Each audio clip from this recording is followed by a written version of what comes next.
Rama Rama Hare Hare.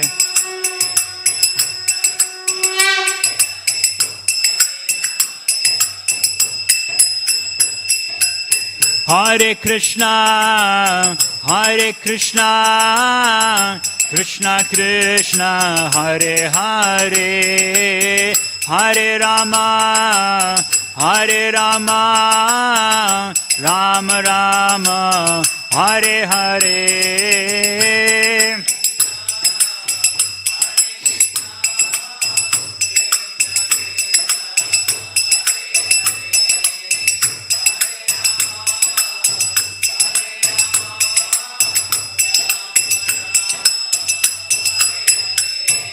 Hare Krishna, Hare Krishna, Krishna Krishna, Hare Hare, Hare Ram, Rama Rama, Hare Hare.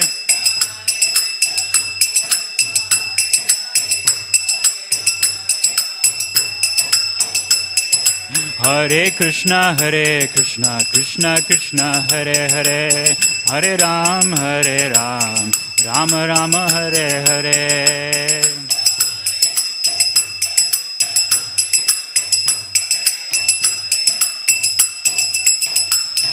Oh, Hare Krishna, Krishna Krishna, Hare Hare, Hare Ram, Rama Rama, Hare Hare.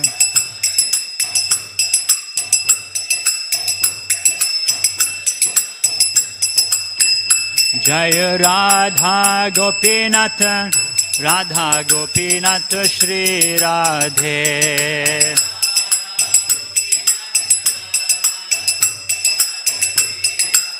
Jaya Jagannatha, Jaya Jagannatha, Baladeva, Jaya Subhadramai.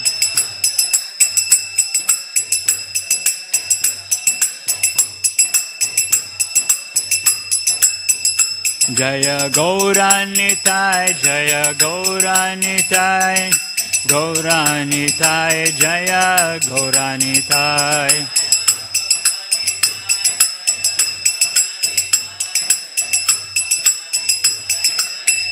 Jaya Jaya Prabhupada, Prabhupada, Prabhupada, Jaya Prabhupada.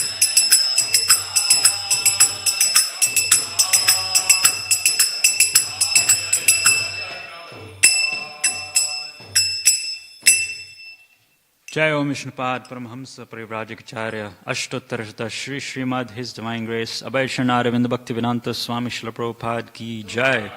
Jai Om Vishnupad Paramhamsa Parivrajikacharya Ashtottara Shri Srimad His Divine Grace Srila Bhakti Siddhanta Saraswati Maharaj Prabhupada Ki Jai. Grantaraj Srimad Bhagavatam Ki Jai. Samaveta Gaur Bhakta Vrinda Ki Jai.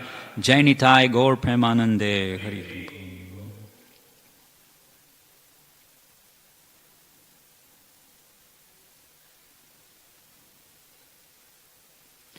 Om Namo Bhagavate Vasudevaya.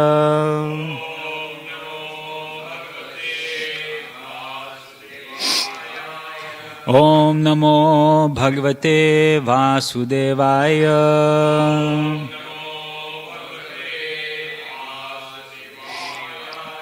Om Namo Bhagavate Vasudevaya.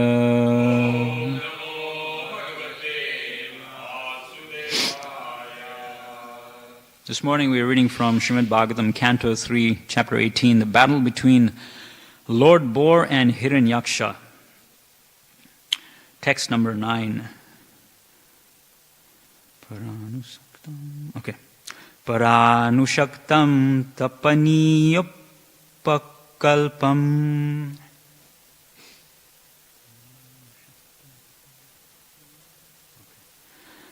Parananushaktam tapaniyopakalp. No, that's not the one.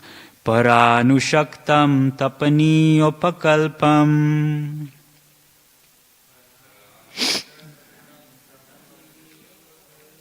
Mahagadam kanchana chitradamsham.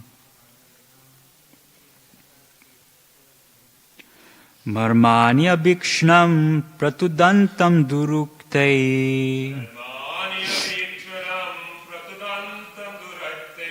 Prachanda manyu prahasamstam babhashe Pranushaktam tapaniyopakalpam Mahagadam kanchana chitradamsham Marmanya bhikshnam pratudantam durukte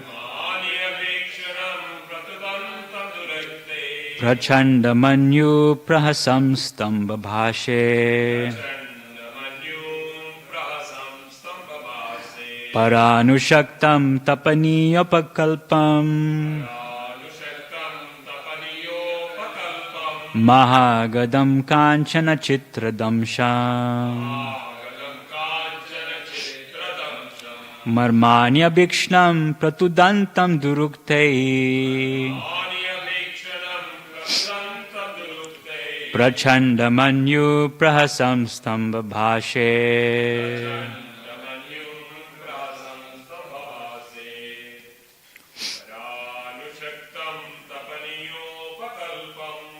Paranushaktam tapaniyopakalpam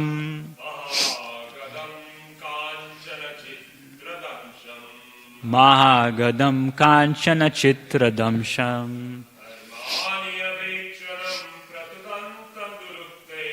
Marmanya bhikshnam pratudantam durukte Prachanda manyu prahasamstam babhashe Paranushaktam tapiniyopakalpam Mahagadam kanchana chitradamsham Marmanya bhikshnam pratudantam durukte Prachanda manyu prahasamstam babhashe. Mataji, would you like to try? Okay. Word for word, para, from behind. Anushaktam, who followed very closely. Tapaniya upakalpam, who had a considerable amount of gold ornaments. Mahagadam, with a great mace. Kanchana, golden. Chitra, beautiful. Damsham, armor. Marmani, the core of the heart. Abhikshnam, constantly. Pratudantam, piercing. Durukte, by abusive words. Prachanda, terrible. Manyuhu, anger. Prahasan, laughing. Tam, to him.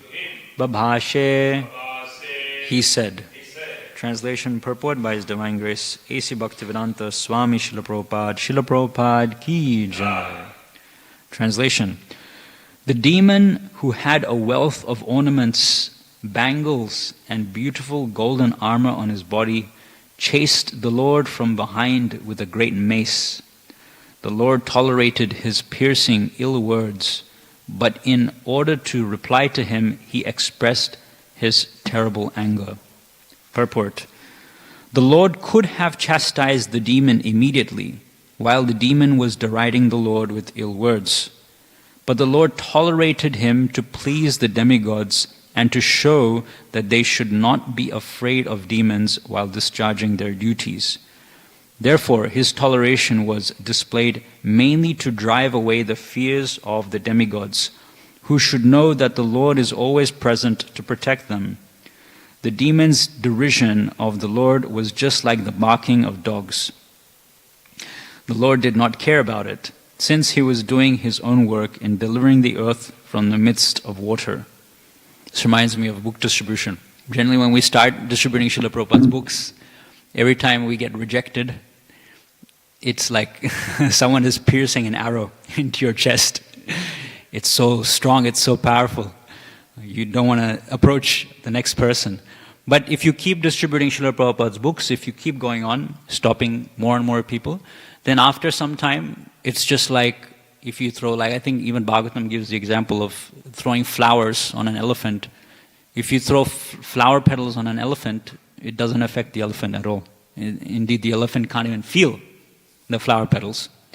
So, Radheshyam Prabhu says we should become thick-skinned in Krishna consciousness. Thick-skinned. That means we should not let any situation or any person external to us, even our own mind. Of course, Bhagavad Gita says our worst enemy is our own uncontrolled mind. So thick-skinned means we should not let anything or anyone stop us from being enthusiastic in pursuing spiritual life, in pursuing Krishna consciousness. Because the whole material world is against us. Right? We are like thousands and millions of people are walking one way, and here we are, 5 or 6 people sitting in this room, which is like one person, stopping, thinking, hey, what am I doing? Why am I walking this way? I'm a spirit soul, I'm not the body. And we have the courage, because of transcendental knowledge, spiritual knowledge, to stop, to turn around and walk the other way. So the whole world is against us. So we need to be, as devotees, a little bit thick-skinned. That doesn't mean we should be impersonal. That doesn't mean we can't display emotions. But when it comes to obstacles on the path of our advancement in spiritual life, we need to be a little bit firm.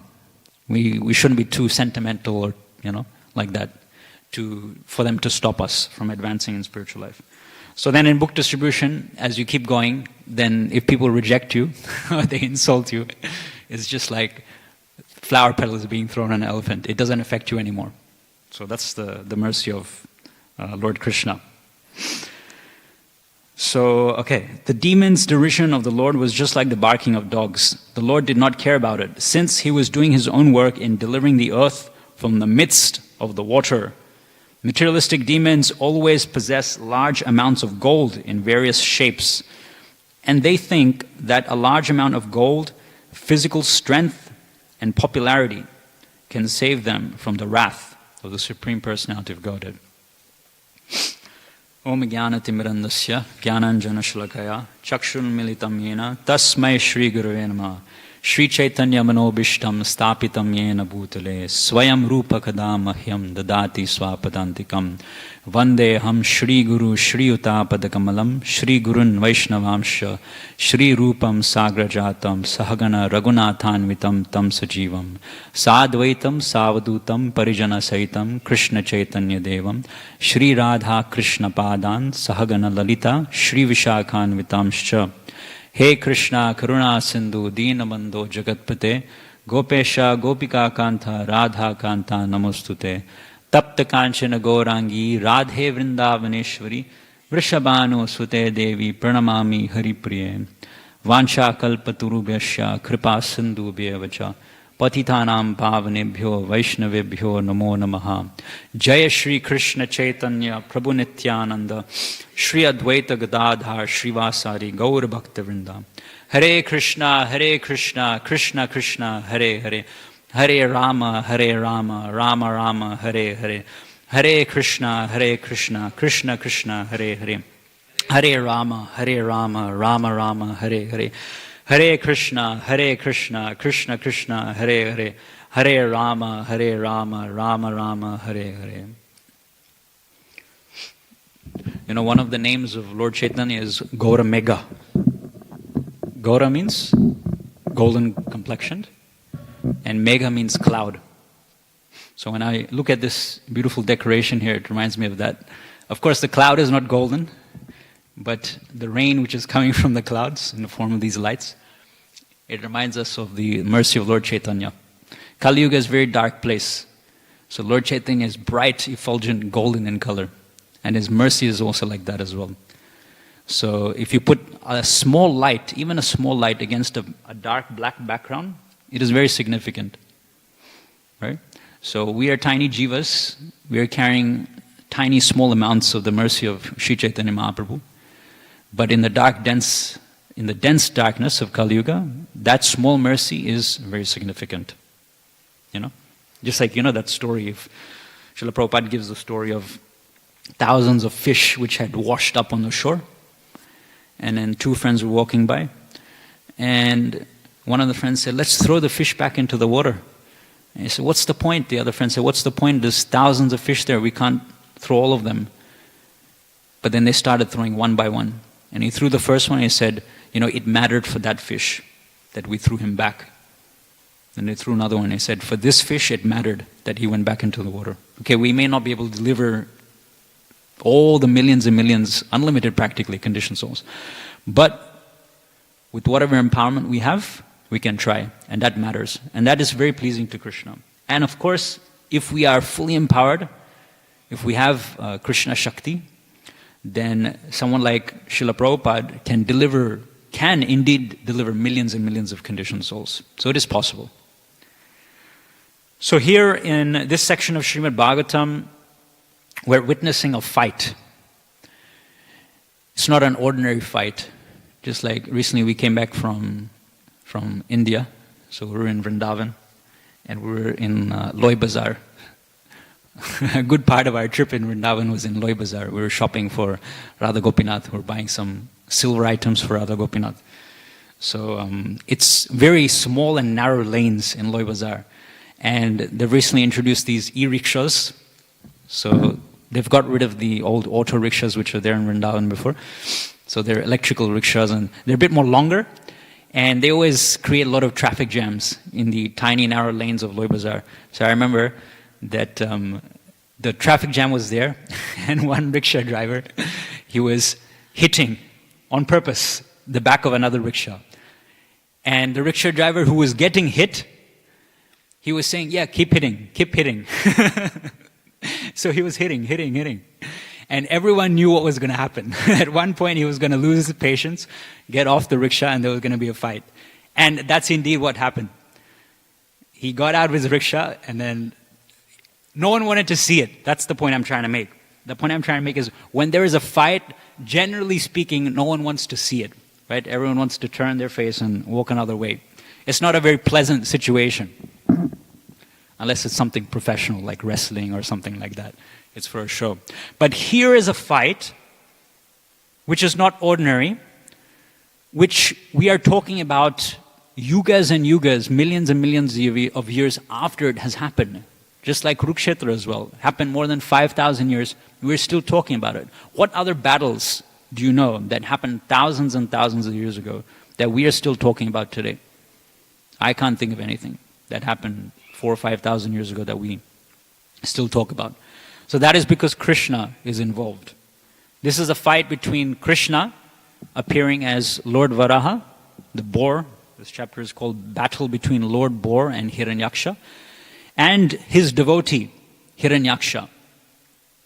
Now, the main sort of spectators of this battle is the demigods. The Paribhasha Shutra, which means the main verse of Srimad Bhagavatam, the verse which summarizes all other topics, all other themes, all other verses of Srimad Bhagavatam is Ete chamsa kala Krishna pumsa Krishnastu Bhagavan Swayam Indriyari Vyakulam Lokam Mridayante Yuge Yuge. That means Krishna has millions and millions of incarnations. Out of these incarnations, Krishna is the main incarnation. Why do these incarnations come? They come when the enemies of Indra arise. Indra Ari. So when there are enemies towards Indra, towards the demigods, the devatas, then Krishna comes, or Krishna sends his representative to destroy them and to re-establish religious principles and to save the devotees. That is also mentioned in Bhagavad Gita as well. So this is the original galactic war. This is the original Star Wars. Right? This is the battle which is happening in outer space between one giant demon carrying a mace and a boar, a pig. But it's not an ordinary pig, it's a transcendental pig, it's Lord Krishna himself. Now, one thing about Srimad Bhagavatam, this is something which Bhakti Rasayana Sagar Maharaj, he was explaining many years back. Srimad Bhagavatam is very amazing in that it gives us an insight into what people are thinking in their minds. The characters in Srimad Bhagavatam are thinking in their minds. So we can understand their motives. Not only that, but Srimad Bhagavatam is telling us, it's giving us a series of transcendental causes and effects so that we can understand the situation here properly. I'll give an example. Now, if you take this situation in isolation, okay? You have a demon called Hiranyaksha, and he's fighting with Lord Varaha, right? And here we see that he's calling Krishna ill names, right? He's hitting him, he's trying to hit him with a mace, and Krishna is tolerating. Lord Varaha is tolerating. So if you look at this in isolation, you'll think that, hey, Hiranyaksha is a very bad person. You know, he has such great audacity. How can he do that to Lord Krishna? He's a very bad person. He's a very great demon. But let's not forget who Hiranyaksha is, right?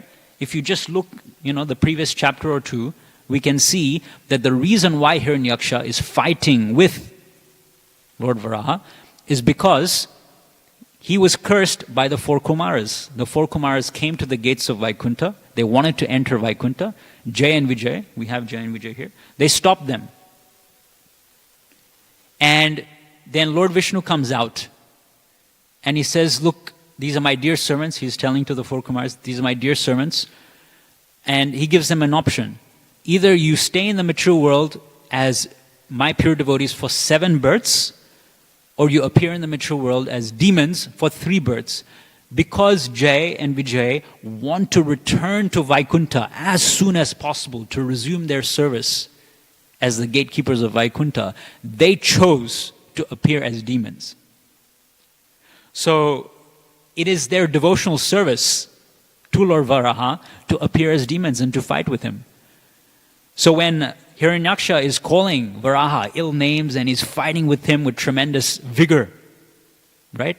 That is actually his service to Lord Varaha.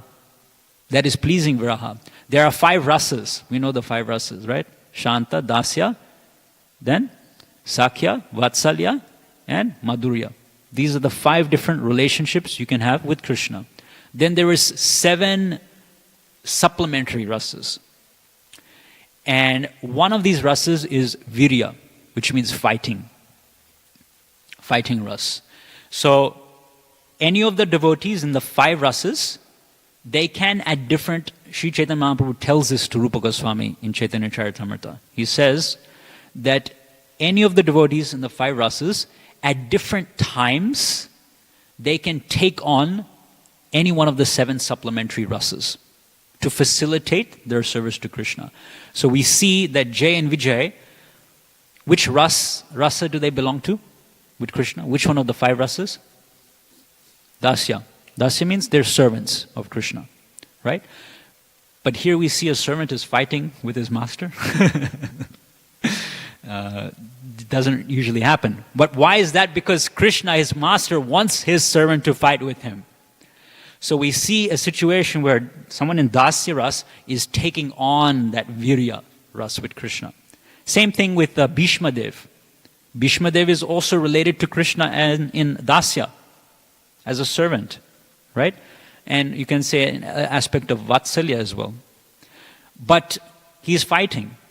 Vatsalya means what? Parenthood, right? You're treating Krishna as your dear child. But does an uncle or a grandfather, does he fight with his own grandchildren? No. Unless the master wants it, unless Krishna wants it, then it is considered to be devotional service. So, the reason why Hiranyaksha is fighting is because the 4 Kumaras had originally cursed him. So that is why we should not take Srimad Bhagavatam, parts of Srimad Bhagavatam in isolation. Otherwise we will mistake Hiranyaksha. We will think he's a bad person, but actually he's a pure devotee of Krishna. And same thing. Why is it that the 4 Kumaras cursed Jay and Vijay? Because previous to that, what happened? What was Srimad Bhagavatam saying? Kashyapa and Diti, they copulated together at an improper time. And as a result, a great demon was to be born from the womb of Diti. So by the will of Krishna, by the Leela Shakti of Krishna, the 4 Kumaras who are actually Brahmanas, and Brahmanas are supposed to follow the principle Shama, Dama, Tapa, Shocha, right? They're supposed to control their mind. Brahmanas are supposed to control their senses. So how is it that we have these Brahmanas who are directly the sons of Lord Brahma cursing residents of Vaikuntha? How is that possible? It is not possible. Ordinarily, it is not possible. But that's why we have to understand Srimad Bhagavatam in terms of what happened previously, what's happening now, and what will happen in the future. Take another very famous example. Parikshit Maharaj, right? The grandson of Arjuna, right? Pure devotee of Lord Krishna. He's walking through the forest and he gets thirsty. And he comes up upon the hermitage of Shamika Rishi, and Shamika Rishi is in meditation. Now what fault was it of Shamika Rishi for Parikshit Maharaj to pick up a dead snake with his arrow, with his bow, and place it around the neck of Shamika Rishi? If you take that incident in isolation, you would consider that Parikshit Maharaj is not a very self-controlled person, right? He's very impatient. Or he may be a very proud person. He's a king. This sage did not respect me. He's in meditation. I'm a great king. Therefore, to retaliate, he picks up a dead snake with his bow and he places it around Shamika Rishi's neck. That is the mistaken conclusion that we would come to. We would not consider that previously, in the first canto of Srimad Bhagavatam, Parikshit Maharaj is glorified. He witnessed Lord Krishna in the womb of his mother. That's why he's called Parikshit, one who is looking and searching for Krishna. He's called Vishnu Rath. That's another name of Parikshit Maharaj. For one whose life is guided by Lord Vishnu. And that's what previously happened. And then after this incident where Parikshit Maharaj places the snake, what happens? Srimad Bhagavatam is spoken. He is chosen by Krishna to be the recipient to hear Srimad Bhagavatam. And that is why Srila Prabhupada keeps telling us time and time again that when you read Srimad Bhagavatam, don't jump to the 10th canto. Right? If you jump to the 10th canto and you read these intimate pastimes of Krishna, then you will mistake Lord Krishna for being an ordinary materialistic person. Just like we would mistake Parikshit Maharaj for being a proud person, an impatient person. Or we would mistake Hiranyaksha for actually being a very bad person. Or we would mistake the 4 Kumaras for actually being uncontrolled in their mind and their senses. So Srimad Bhagavatam is glorious because it's giving us the full perspective. How Krishna and Krishna's energies are working to facilitate his enjoyment and his pastimes. So that's the first point. Second point here that we can talk about is we see here, let me just read the translation again. The demon who had a wealth of ornaments, bangles, and beautiful golden armor on his body, chased the Lord from behind with a great mace. Mace means gada. Just like we have Gadadhara. Jai Shri Krishna Chaitanya, Prabhu Nityananda, Shri Advaita, Gadadhara, Srivasari, Gaura Bhaktivinoda. So what is Gadadhara? Gadadhara means one who holds the gada. So Lord Vishnu, he holds one of the 4 things that Lord Vishnu holds is a mace, a gada. So Hiranyaksha was chasing Varaha with a great mace. The Lord tolerated his piercing ill words, but in order to reply to him, he expressed his terrible anger. Is the Lord subject to anger? What do you think? Kaustubhu. No? What do you think? Chengru?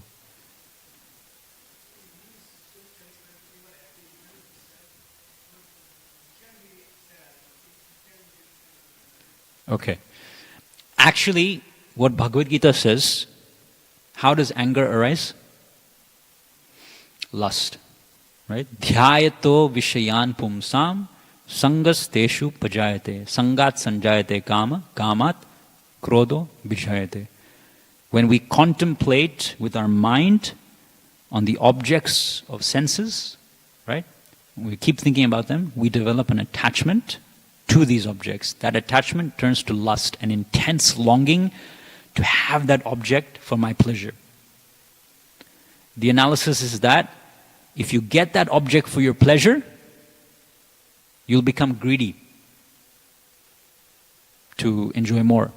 And if you don't get that object for your enjoyment, then you'll get angry. Now, does Lord Krishna have any material desires to occupy something for his pleasure? I'm talking about materially. No. Prajahati yada kaman sarvan partha manogatan atmani eva atmana tushta tasya prajna pratishtita. When Arjuna asks Lord Krishna in the 2nd chapter of Bhagavad Gita, what are the symptoms of a stita dhir muni? Stita dhir muni means one who is a self-controlled person. The first thing that Krishna says is prajahati yada kaman. Prajahati yada kaman means one of the symptoms of a stita dhir muni is he or she has given up prajahati kaman. Kam means lust, the desire to enjoy things for oneself, material things, separate from Krishna. Now, if that is the case for Krishna's devotee, a stita dhir muni, what to speak of Krishna? Sarvan partha manogatan atmanyeva atmana tushta. Why can such a person give these things up? Because atmanyeva atmana tushta. Such a person is satisfied with his or her relationship with Krishna. They're internally satisfied. Therefore, they can give these things up. Now just consider. Here we have a situation where, okay, he's apparently expressing his terrible anger. Now, who is another incarnation of Lord Krishna which expressed terrible anger? Nrsimha, right? It's mentioned that before anyone even saw Lord Nrsimha, they heard a terrible voice, a terrible scream coming from the pillar. So we can understand that, from this we can understand that we can first appreciate the personality of Godhead through sound. Just like the people there in Hiranyakashipu's court, they appreciated the presence of Nrsimhadev by this loud, shrill sound which came from that pillar. Well, I don't know if it came from the pillar or if it just came from everywhere, but the sound was coming. Then they saw Nrsimha with their eyes, Lord Nrsimha with their eyes. Similarly, we can appreciate the transcendental form of Krishna first by hearing and chanting Krishna's holy name. Bhaktisiddhanta Saraswati Thakur used to say, open your ears so that you may see Krishna. Open your ears so that you may see Krishna. So Nrsimhadev is another incarnation which displayed terrible anger. Because Prahlad Maharaj's father, Hiranyakashipu, was terrorizing Prahlad Maharaj, who is a great devotee of Nrsimhadev.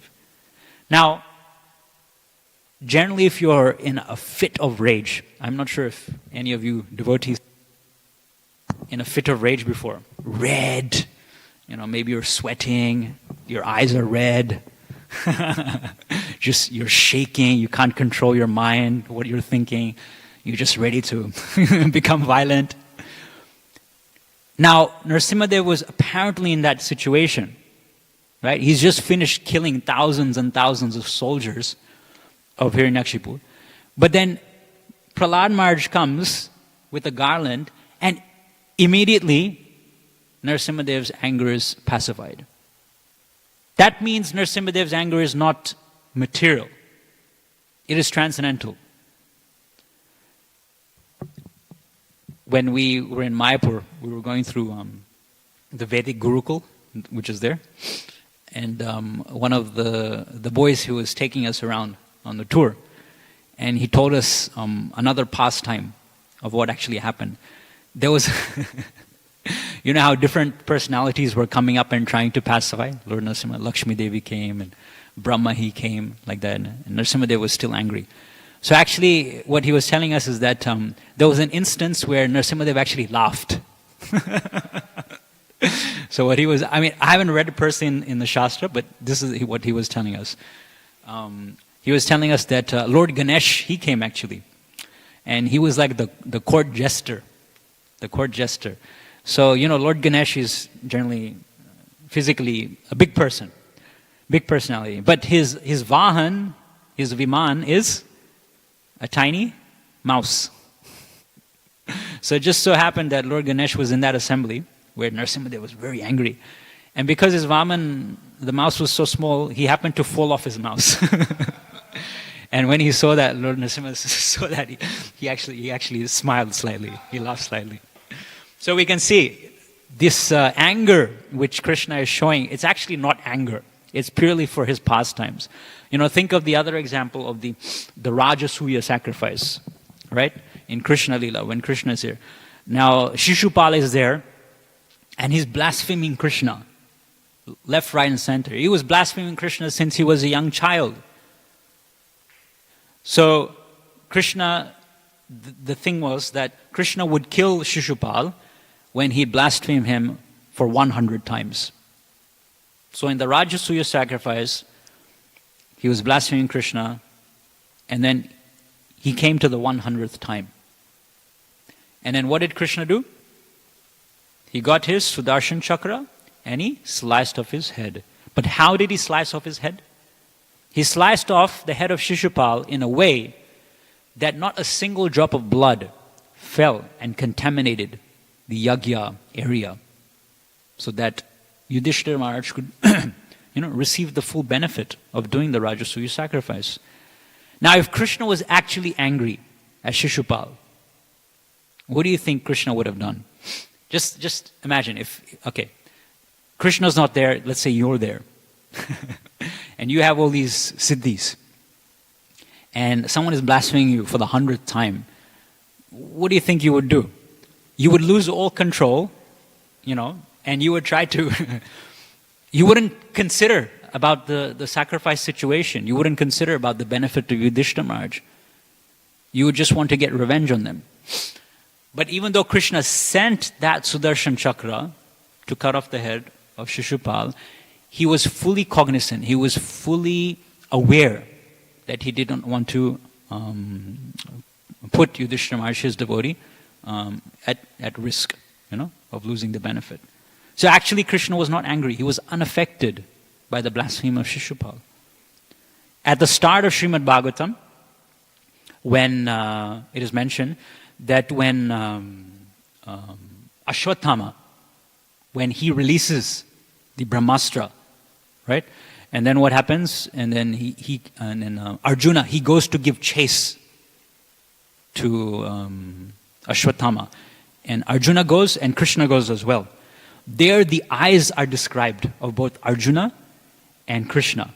It's mentioned that because of what Ashwatthama had done, right? He had killed the sons of Draupadi.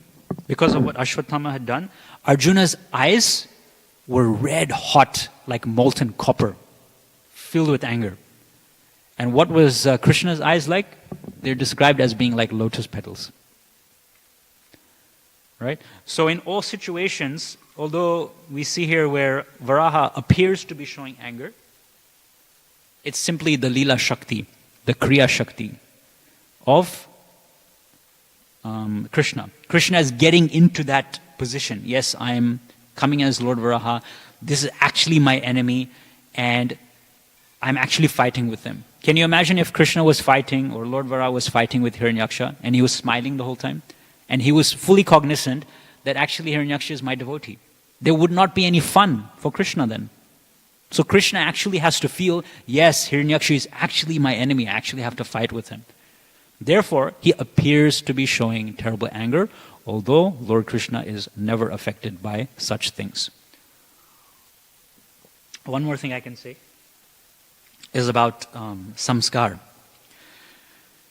Why is it that Lord Varaha is making such a big deal when it comes to fighting with Hiranyaksha? Why can't he just kill Hiranyaksha just in a small arena somewhere, just how Krishna killed Kamsa? Krishna killed Kamsa just in an arena, just with his fists. He took out the life air of Kamsa just with his fists. And then he finally threw his body up into the arena. Why is it that Krishna has to fight in outer space, make such a big deal? Why is it that Varaha has to expand into such a great size? Hiranyaksha has to expand into such a great size. Why are they making such a big deal? That is answered by Lord Brahma in Brahma Samhita. Ananda chinmaya rasatmataya manasu ya praninam pratifalam smaratam upetya. Lilayatena jayati ajasram govindam adipurusham tamaham bhajami. Krishna's pastimes are so exuberant. Krishna's pastimes are so phenomenal because they are designed by Krishna to capture the minds of the conditioned living entities. What does Krishna mention in the 8th chapter of Bhagavad Gita? Yam yam vapi smaram bhavam tyajanti ante kalevaram tam evayati kaunteya sadatad bhava bhavita. According to what your mind is thinking when you leave your body, that is the destination which you'll achieve in the next life. So if our minds are not fixed on Krishna's form, Krishna's pastimes, how can we achieve Krishna? Therefore, Krishna comes and he purposely conducts, amazing, outstanding, and memorable pastimes so that they can remain fixed in our consciousness. It's like His Holiness Kadambaka Maharaj, he was telling a story that he knew, I think his name was, I can't remember, maybe a Dr. Mishra or something like that. He wasn't a devotee, this person, initially when Maharaj went to meet him. But then something happened in his life, and then he took shelter of Lord Krishna and he became a devotee. So the next time that Maharaj went to this person's house, he saw on this person's, inside this person's house, on all the ceilings, on all the walls, on all the doors, pictures of Krishna. There was not a single space in the wall where you could actually see the wall. It was just plastered everywhere with pictures of Krishna. And Maharaj asked him, why are you putting so many pictures of Krishna right around your house? And you know what this person said? He said, because I just might forget. Because I just might forget Krishna. So that is the extent to which he went through to remind himself of Krishna. But then yesterday I was speaking to one of the bhaktas, and sometimes in our cupboard, in the ashram, we have so many different pictures of Krishna. So this particular devotee had so many different pictures of Krishna. He had the Radha Raman, Radha Govinda, Madan Mohan. He had pictures of other Radha Krishna deities in other ISKCON temples, and then Radha Gopinath was there as well. And I was telling him, Prabhu, just imagine that, God forbid, but just imagine you're in a situation where, you're going to leave your body. 10 seconds, 20 seconds. Now, if you have so many different pictures of Krishna, how are you going to know at that instant who to think of? Right?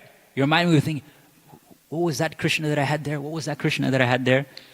You'd get confused. So you don't want to place yourself in that situation. Therefore, I told him, what I would do personally is I would put aside, okay, fair enough, with all due respect, they are all different forms of Krishna. They're all transcendental forms of Krishna. But what I would do personally is I would simply just put a picture of Shri Radha Gopinath. Okay, beyond that, if you want, we can put a picture of Jagannath Baladev Subhadra and Shri Gaur Nitai, our altar. So that every day when you open your cupboard, you just take darshan of Shri Radha Gopinath. Each time you open your cupboard, you take darshan of Shri Radha Gopinath. And that samskar, that impression becomes stronger and stronger and stronger in your mind. So that at that moment of death, you know exactly who to call. Gopinath! You can chant Hare Krishna Mahamantra as well. Just like His Holiness Gaur Govinda Maharaj. His family deity was Gopal. Gopal. And this Gopal deity had been worshipped in his family for generations and generations. So even when he came to ISKCON, he became sannyasi, still he would keep this Gopal deity, I believe in the temple in ISKCON temple in Bhubaneswar, if I'm not mistaken, or somewhere nearby. But he would always worship this deity. And it's explained in a book that even when Maharaj would travel overseas, he would carry a picture of his Gopal deity. So wherever he went, whichever deity of Krishna he would take darshan of, he would see this deity as an expansion of Gopal. And we as devotees of Radha Gopinath should also see the same thing as well.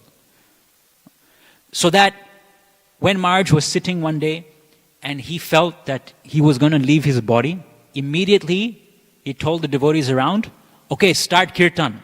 They started kirtan of the holy name, and then his last words were Gopal. He chanted Gopal, and Maharaj left his body. And I just give one more example actually, and that is of Indra Prabhu as well.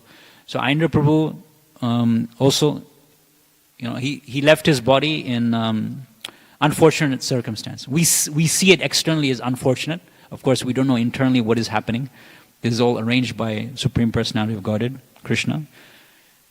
They're all pure devotees. Srila Prabhupada, all of Srila Prabhupada's disciples, they've dedicated their lives to serving Srila Prabhupada, so they're very special souls. So externally it may seem that they leave their bodies in dire situations, but it is completely the arrangement of Krishna. But anyway, at night time, Indra Prabhu was cooking in his room, and because he used to practice kirtan in his room in Vrindavan, his room was soundproofed.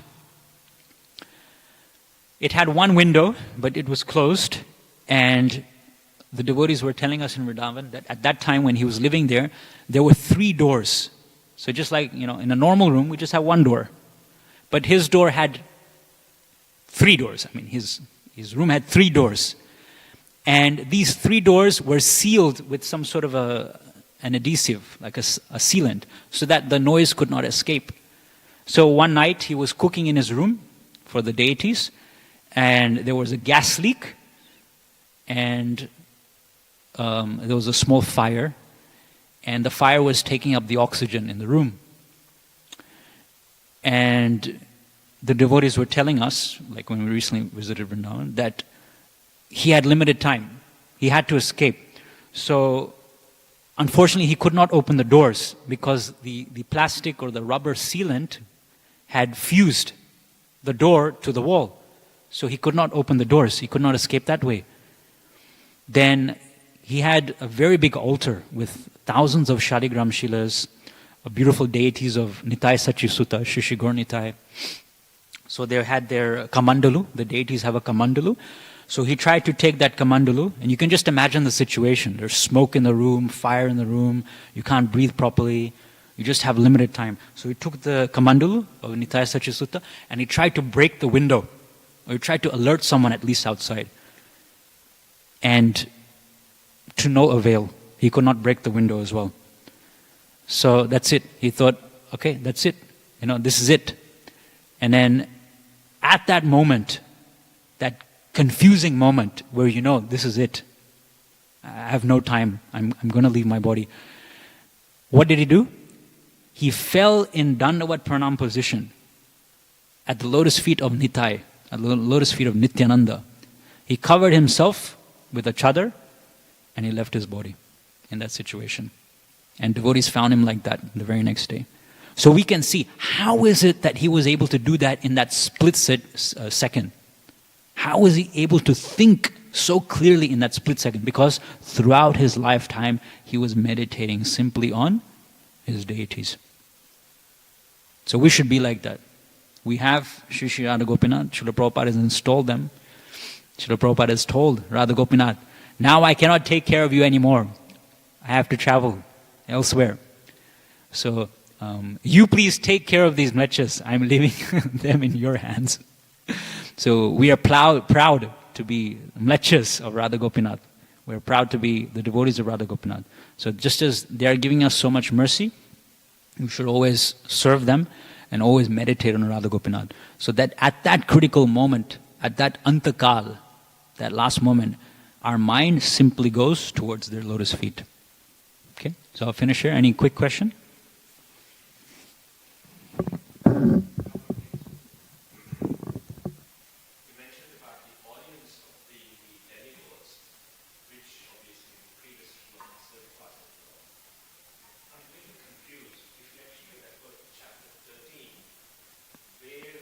the conversation, I believe,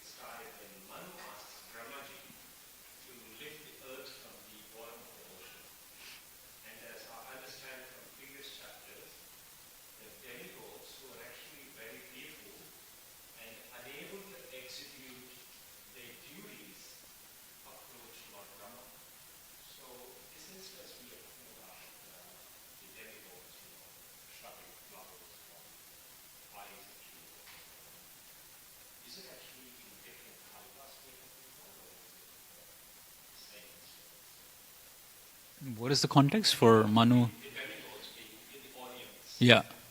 So previously, Manu was actually asking Brahma to lift him.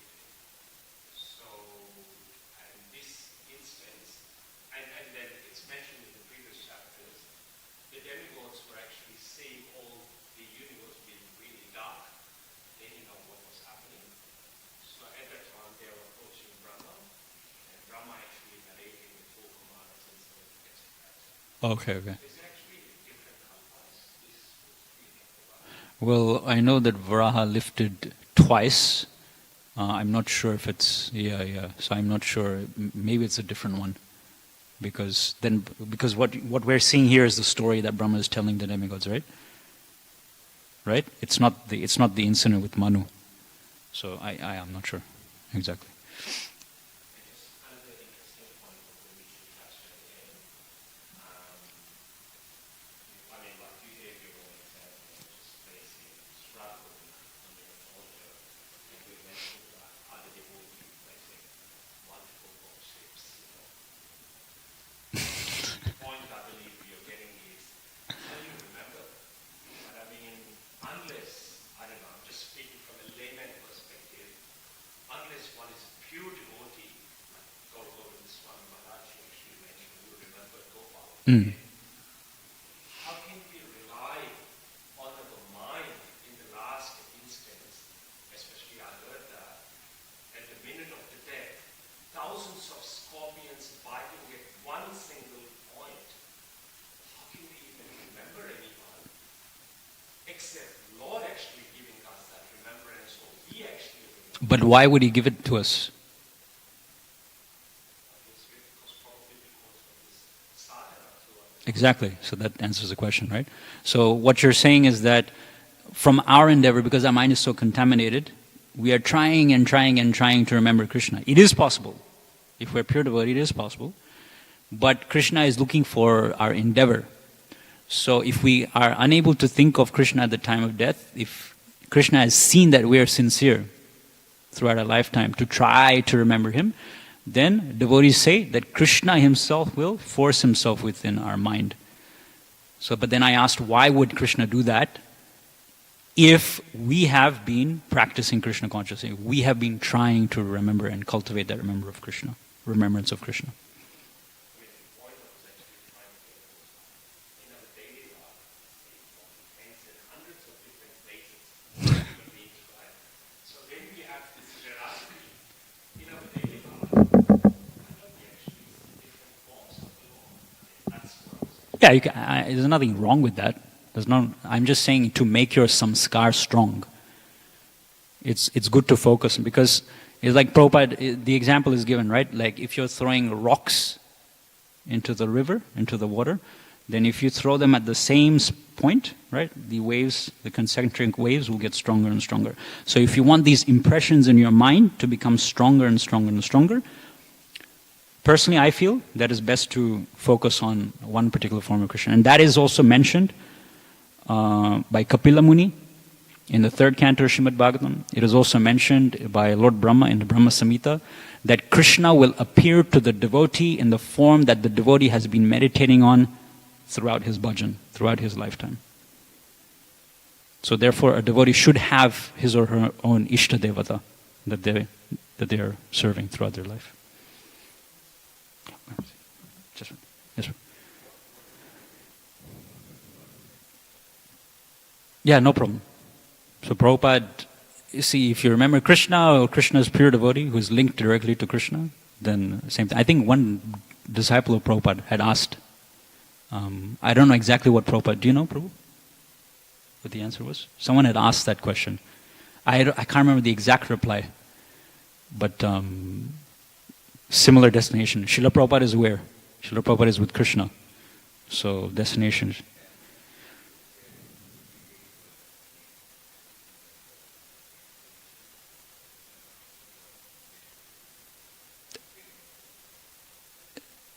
Being a preacher of Krishna consciousness is liberation.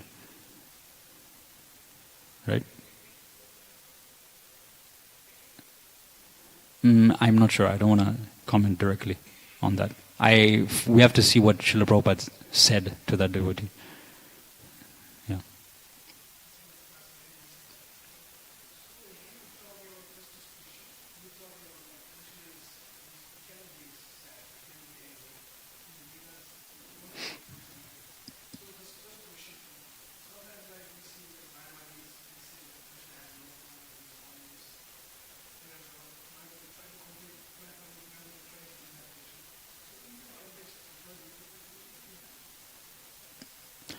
In that context, does he become angry with them?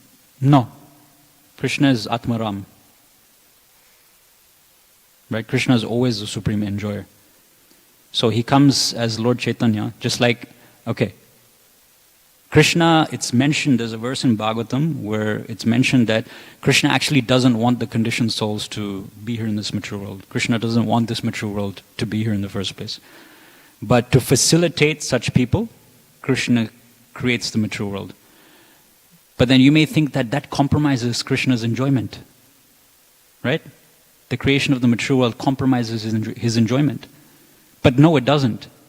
Because if it did compromise Krishna's enjoyment, then he wouldn't be the supreme enjoyer. So therefore, he still comes as Sri Chaitanya Mahaprabhu in the dense darkness of Kali Yuga, and he gives such condemned jivas the highest gift of Krishna Prema. And by giving them this gift, he retains his position as the supreme enjoyer. Because he enjoys greatly giving them this. That's why he's glorified as Namo Mahavadanyaya. And what great pleasure does Sri Chaitanya Mahaprabhu experience when he sees his own devotees going out on his behalf and spreading the Sankirtan mission and converting Mayavadis to Vaishnavas. Right? So, if a Mayavadi says like that, of course Krishna is unaffected by anything material or anyone material. He's unaffected, but that does not compromise his position. He is still the supreme enjoyer, and to such people he sends his devotees, he comes himself to bring such people back home, back to Godhead. At the same time, it could be said that he's a person as well. So he may feel sad like that, but we can't understand his feelings. They're not material feelings, completely transcendental feelings. So even if he feels affected, still he's Atmaram. So this principle of simultaneous oneness and difference comes. Okay. Last question, bro.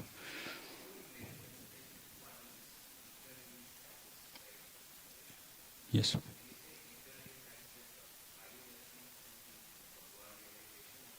Oh, definitely. Yeah. Yeah, because that is mentioned that those who are in relationship with, you can't be in relationship with, but if you're meditating on Brahman, Aruya Kritshena Param Padam Tata Padanti Nadita Yushmat Angraya, Srimad Bhagavatam explains. They may go to Brahman by dint of their meditation of Brahman, but they're not satisfied in Brahman.